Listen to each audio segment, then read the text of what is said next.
Welcome back to our video lectures. The first part of your notes is prior knowledge for chapter 10, okay? And what it is finding the relative frequency. So this chart says the number ordered of each item. So there are 18 hot dogs, 9 nachos, 36 hamburgers, 18 grilled cheese, and 9 popcorns. So the total number of things ordered, I'll have to add up 18 plus 9 plus 36 plus 18 plus 9. And that's going to be 90, okay? And what I do then is take each number and divide it by the total. So here I did 18 divided by 90 equals 0.2. Here I'm going to do 9 divided by 90 is going to equal, and pop in the calculator, it's 0.1. 36 divided by 90 equals 0.4. And I'm going to do 18 divided by 90, which I already did up here, is 0.2. And 9 divided by 90 again is 0.1. Okay, and when I add up all of these guys here, 0.2, you can see, plus 0.1, plus 0.4, plus 0.2, plus 0.1, it all adds up to 1. So I know that the relative frequency is good because this is 100% of the stuff, okay? So that's just to kind of refresh your memory of what happened before. Today we're going to talk about scatter plots, and apparently I forgot to give you a warm-up, so I guess you get to skip that today. Scatter plots are points of data on a graph, but they are not connected by a line, okay? I can't connect all these points in some sort of straight line, right? So they're all over the place. And these are examples of scatter plots. You can see they're kind of just everywhere, right? There's no real line that I could draw through all of them that works for every point, okay? We're actually going to talk about that reasoning tomorrow. Okay? So, starting with this first guy. Now we're going to graph some scatter plots, okay? Real easy, you're just looking, this is your x values and these are your y values, x and y. And sometimes they give you two tables, and that's called bivariate data. That just means there's two sets of things, okay?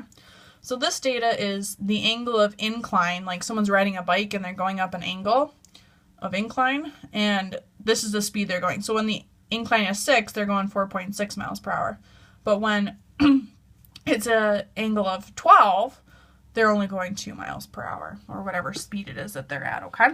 So we're going to plot this. So I'm just going to count this by, because my highest x is 14 and my lowest x is 0. So I'm just going to count 0, 2, 4, 6, 8, 10, 12, 14. And you can actually probably spread that out more if you'd like to. And my y's, it looks like my biggest y is 6 maybe. So I'm going to count this 2 chunks. So this will be 1, 2, 3, 4, 5, 6. And I'm just going to plot them, and I'm going to plot them with a different color so you guys can see. Okay, so I have at 6, we're going at 4.6. Okay, so that's a little bit right here.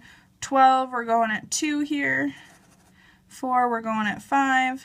So this is just a lot of plotting that you have to do. 10 is at 1.6, so a little bit over the halfway point here. 9 is at... Oh, I don't know why I counted by 2s here. I apologize, but I did count by 2s. So I would spread these out, so yours should look different than mine. Actually do 1, 2, 3, 4, 5, 6, 7, all the way to 14. I'm not exactly sure what my brain was thinking, but I must be kind of tired here. 3, 6 is at 4. 7 is at 3.4. A little bit below that there. 11 is at 3. And you're going to keep going, okay? And I'm not actually going to plot all this data because this is a lot to plot. 0 is at 6.2. Okay, and you can see I'm going to plot, so you guys should start plotting this next one to, 14, 2 here, and keep going. So if you're watching the video, you need to plot the rest of these data points here, these guys, okay? I'm not going to, but you can kind of see there's a pattern starting to form here, right? We're actually going to talk about that next.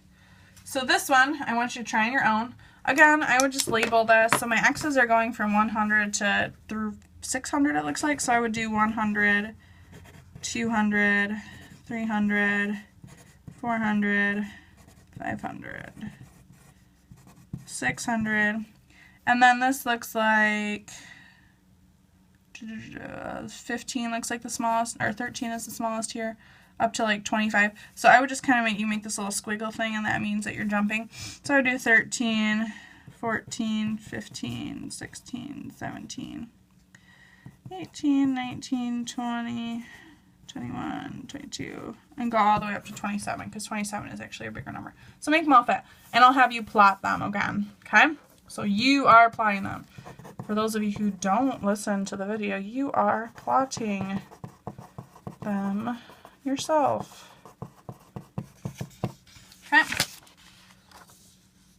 So now, once you plot them, we can have what's called an association with them.